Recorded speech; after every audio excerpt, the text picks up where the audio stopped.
नमस्कार, मैं हूं अभय कुमार। आप देख रहे हैं अपना खास कार्यक्रम बिहार समाचार।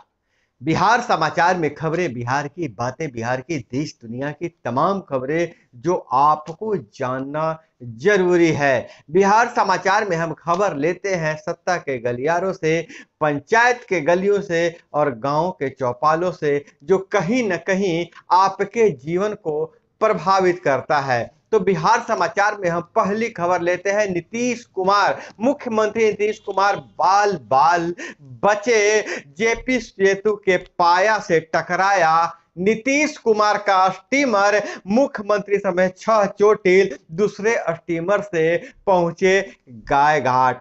छठ की तैयारी को लेकर गंगा घाटों का निरीक्षण करने के दौरान हुआ छोटा सा हादसा। अगर हम इस घटना के बारे में बताएं कि पहले अधिकारियों को ग्रुप मैसेज करके बुलाया गया था।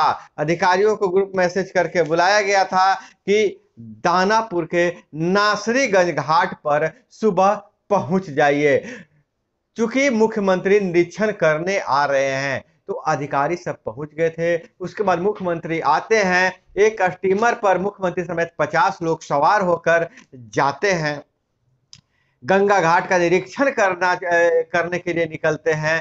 तभी स्टीमर के जो प्रोपेलर है उसमें कचरा फंस गया और चालक का स्टीमर से नियंत्रण खत्म हो गया।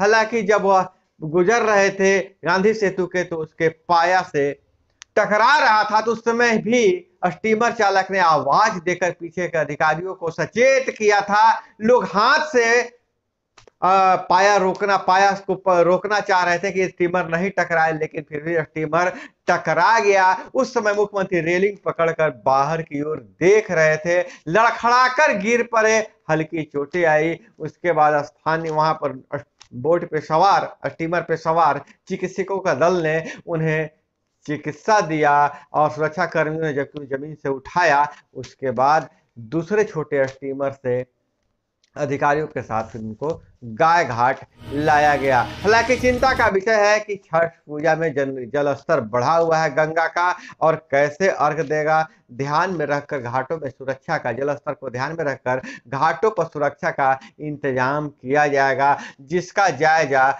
मुख्यमंत्री ले रहे थे। अधिकारियों को निर्देश दिया है कि श्रद्धालुओं को किसी प्रकार का दिक्कत नहीं हो और सुरक्षा के पुख्ता इंतजाम किए जाएं। और वहीं बात करें तो स्वास्थ्य क्षेत्र में 1,60,000 पदों पर जल्द होगी बहाली। अल करीम विश्वविद्यालय कटिहार में के दीक्षांत समारोह में डिप्टी सीएम बोले। डिप्टी सीएम मतलब तेजस्वी यादव ने कहा है कि जल्द ही 1,60,000 स्वास्थ्य कर्मियों की बहाली होगी, बहुत जल्द होगी।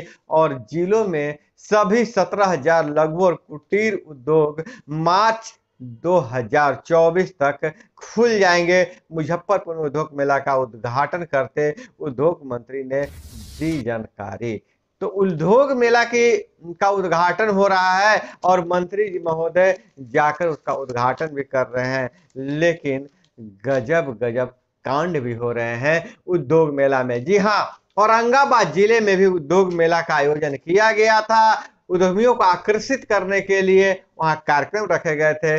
मंत्री जी उद्घाटन किए और मंत्री जी के उद्घाटन के बाद तुरंत बाद वहां बार बालाओं का ठुमका शुरू हो गया। अश्लील गीतों पर डांस होने लगा और मंच पर अश्लील डांस हो रहे और अनाउंसर पर एफआईआर दर्ज किया गया है। क्या ठुमके से आएंगे निवेशक ठुमके से आते हैं। 3 दिवसीय उद्योग प्रदर्शनी उद्योग मंत्री ने किया था उद्घाटन।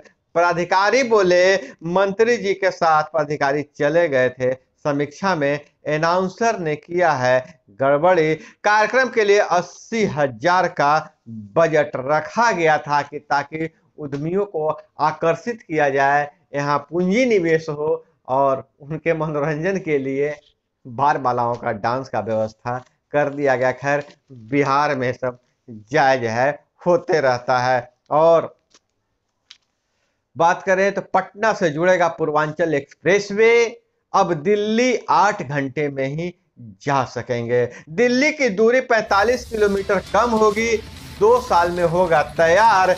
जल्द ही इस प्रोजेक्ट का काम शुरू होगा, केंद्रीय मंत्री नितिन गडकरी ने बयान दिया है, बताया है। और इधर बात करें कश्मीर की, कश्मीर रह रह कर सुलग जा रहा है, वहां टारगेट किलिंग हो रहा है। फिर कश्मीरी पंडित की हत्या, गार्ड की मौजूदगी में मारी गोली। इस साल यह चौथी हत्या है। थम नहीं रहे हैं कश्मीरी पंडितों पर आतंकी हमले। लेकिन अब 90 के दशक वाला और अब के का कश्मीर बदल चुका है कि 90 के दशक में जब टारगेट किलिंग होती थी, हत्याएं होती थी, तो सरकार ही मानने के लिए तैयार नहीं होती थी कि टारगेट किलिंग है, और न ही उतना मुखर विरोध होता था। लेकिन अब जब कश्मीरी पंडितों पर हमला हुआ है, कश्मीरी पंडित भी मुखर है और इसकी चर्चा भी हो रही है, और जल्द ही ऐसे आतंकियों पर लगाम लगाई जाएगी। और इधर हम बात करें तो 1.25 लाख छात्राओं को नहीं मिली प्रोत्साहन राशि। विश्वविद्यालयों से स्नातक उत्तीर्ण छात्राओं के सर्टिफिकेट की जांच में देरी के कारण राशि अटक गया है। और इधर बात करें वाल्मीकि नगर टाइगर रिजर्व की, तो 44 बाघ वहां हैं, ऐसा वन विभाग के लोगों ने दावा किया है।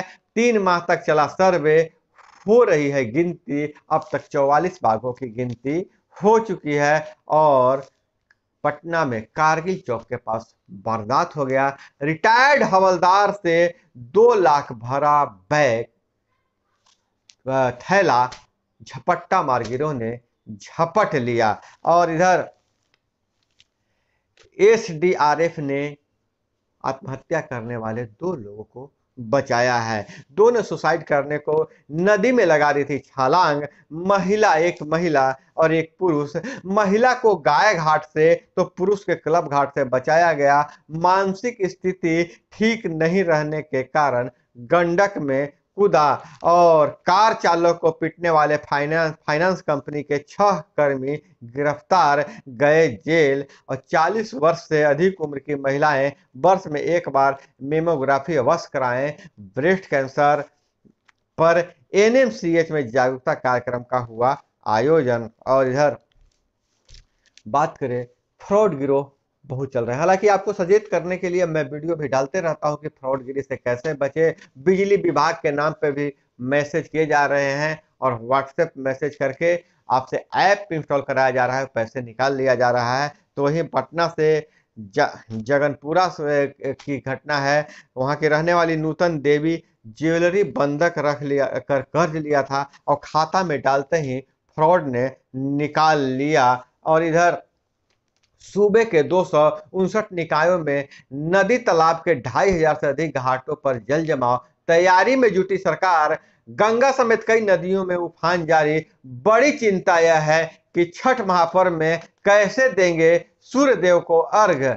और इसी के सिलसिले में मुख्यमंत्री जांच करने गए भी थे।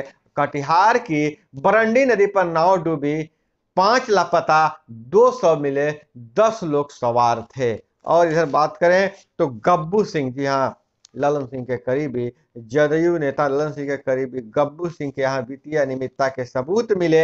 आयकर की कार्रवाई दूसरे दिन भी जारी है। और जैसा कि आपको बताए थे हम कि माओवादियों से साठगांठ रखने के आरोप में साईं बाबा, जी हाँ, दिल्ली विश्वविद्यालय के पूर्व प्रोफेसर जे.एन. साईं बाबा गिरफ्तार थे, जेल में बंद थे, जहां मुंबई हाई कोर्ट ने उन्हें बरी कर दिया था।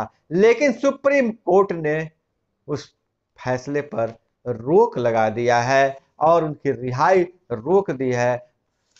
महाराष्ट्र सरकार सुप्रीम कोर्ट में अपील किया था, और साईं बाबा पर फिर से सुनवाई होगी। और इधर बात करें, एम्स में 5 लोगों को कॉकलियर इम्प्लांट की हुई लाइव सर्जरी। प्रश्न उत्तर का भी सत्र चला है, और टेक्नोलॉजी कितना बढ़ गया है कि ऑपरेशन के दौरान भी प्रश्न और उत्तर का भी दौर चला, और जो चिकित्सक हैं बहुत कुछ सीख सकते हैं। और मिशन एडमिशन की बात करें तो 2022-23 में सेमेस्टर 1 में होगा दाखिला। डिजी लॉकर से माइग्रेशन डाउनलोड कर पटना यूनिवर्सिटी में कर सकते हैं रजिस्ट्रेशन। और इधर मोकामा में छेड़खानी से परेशान स्कूली छात्रा ने फंदे से झूलकर दे दी जान। मोर गांव का युवक व उसके 3 साथियों पर केस दर्ज। बहुत ही यह शर्मनाक घटना है कि किसी छात्रा को छेड़खानी के कारण अपना जीवन समाप्त करना पड़ रहा है। और इधर छोटी नाव पर सवार थे 13 लोग, गंडक में डूब गए, एक की मौत हो गई। और इधर बेतिया से खबर निकल कर आ रही है, बेतिया फिर एक बार एक आदमखोर बाघ को मारा गया, लेकिन बेतिया से फिर एक खबर निकल कर आ रही है कि बाघ अब रिहायशी इलाकों में घूम रहे हैं। बाघ ने 4 बकरियों को बनाया शिकार, दहशत कायम है वहां। जी हाँ, गौनहा प्रखंड में एक बार फिर से बाघ की चहलकदमी तेज हो गई है। शुक्रवार को शाम परसौनी सरेह के दुरहम नदी के पास चर रही 4 बकरियों को बाघ मार दिया, एक को ले गया, 3 का शव बरामद किया गया है। और ईरान से खबर आ रही है, हिजाब विरोधी बोतल बम से दे रहे हैं दमनकारी सरकार को चुनौती। यहाँ बोतल बम से AK-47 का जवाब दे रहे हैं और बाजी पलट दिया। कुर्दिस्तान में प्रदर्शनकारियों ने के हमले में सेना के कर्नल सहित 6 लोगों की मौत हो गई है। और अंडमान के पूर्व CM पर गैंग रेप का आरोप, SIT करेगी जांच। पूर्व मुख्य सचिव ने आरोपों से किया इनकार, PMO को लिखा पत्र। पीड़ित महिला ने 22 अगस्त को अंडमान निकोबार द्वीप समूह के DGP से की थी शिकायत। तो दोस्तों, यह थी वो तमाम खबरें जो आपको जानना जरूरी था। इसी तरह से खबरों के लिए जुड़े रहिए हमारे साथ। अपना बहुत बहुत ख्याल रखिएगा। मिलते हैं अगले वीडियो में। जय हिंद, वंदे मातरम।